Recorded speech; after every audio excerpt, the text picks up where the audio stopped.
Knicks fans, how do we feel? The New York Knicks are up 1-0 in the NBA Finals after defeating the San Antonio Spurs 105-95 and are now 3 wins away from their first championship in 53 years. What a game, so many takeaways from just 48 minutes of basketball. Going into this series, the Spurs were the clear favorites, even though the Knicks are 12-2 in the postseason and have pretty much dominated in every win. The competition was apparently too weak in comparison to San Antonio's.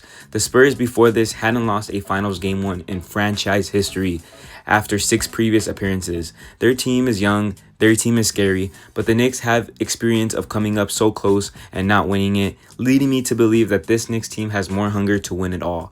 I want to look at this game and all the takeaways that I have from Game 1 all the way from start to finish, so let's do it. Starting off in the first quarter, the Knicks came out very hot, which is the energy you always want to start with as the road team heading into a series. This was quite the opposite of Eastern Conference's Game 1, where the Knicks got behind 22 points. They did fall into a deficit later in this game, but they did start off with more energy. That was something publicly said by Mikal Bridges, that they couldn't start off slow like they did last time when they had over a week off. Playing in San Antonio's hostile environment might have been an advantage to this because the Knicks were locked in the moment of tip-off and not calmed and relaxed as they were in MSG last series. Both teams were playing very fast-paced to begin. The Knicks did a good job turning defense into offense, whether it was getting steals or pushing the ball after long rebounds.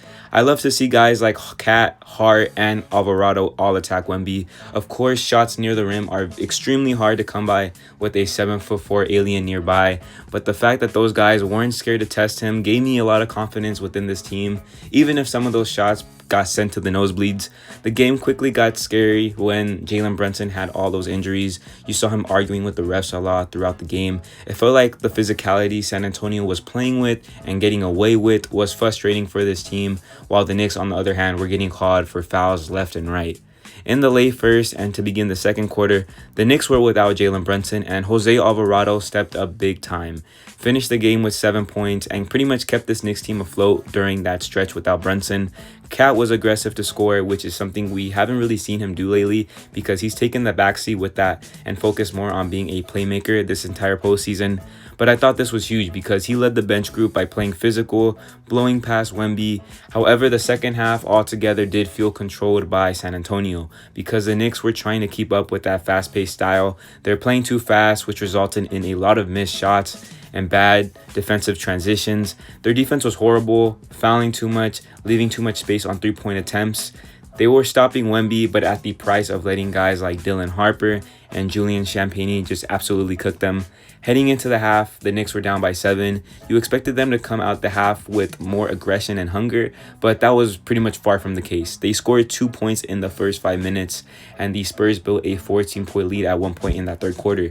Wemby's defensive presence was distracting the Knicks from playing normal basketball. I mean, there was one possession where OG Anunoby literally got spooked out on a jump shot just because Wemby was nearby. You have guys turning away from the basket because of Wemby. Bad shots were taken outside the perimeter. There was no offensive rhythm, but the moment Wemby went to the bench, the Knicks took advantage and went on a 7-0 run.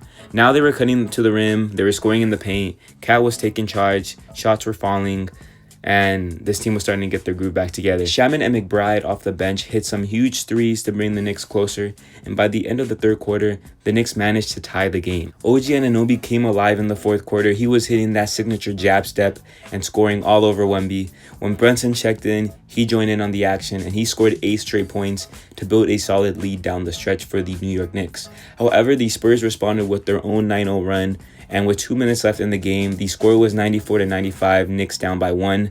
This is when it became a battle between the two superstars, Victor Wembanyama and Jalen Brunson. While Wemby threw up bad shots, turned the ball over, Brunson closed this game out by hitting some tough, contested shots. He outshined Wemby in the final moments of Game 1. Josh Hart as well was also very huge with offensive rebounds. He was giving the Knicks second chance opportunities.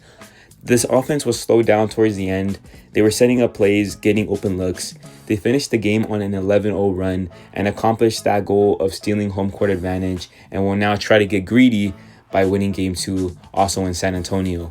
Overall, the Knicks showed so much resilience in this game. Such a proud day to be a Knicks fan. They did not play great. Jalen Brunson shot 12 for 31. That's actually a whole holiday on the calendar.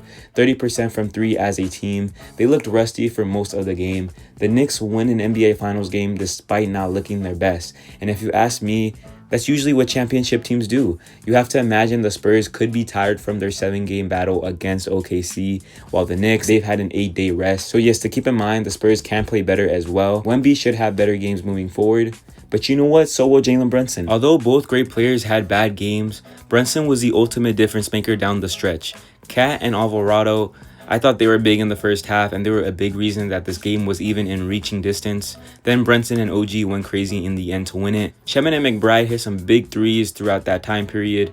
Bridges was quiet. Clarkson didn't play that much, but he was also quiet. Robinson made some good defensive plays, and he had that poster over Cornette. Both him and especially Cat did an amazing job defensively on Wemby all game long. It's obviously very hard to stop Wemby. You pretty much won't. So the fact that they held him to 6 for 21 on shooting, and pretty much he got half of his points at the free throw line, that is very impressive. The offense and defense improved significantly in the second half. Only one turnover, and they ended up completing a 14-point comeback.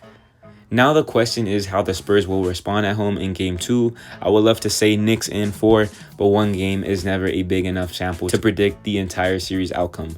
But what a start from the Knicks. Not their best game at all, so even on a bad night, it's really good that the Knicks can still run away with a win. This team is 3 more wins from a championship. I cannot believe that this is my life. Thanks so much for watching. Let's keep rooting, let's keep believing, and let's go Knicks.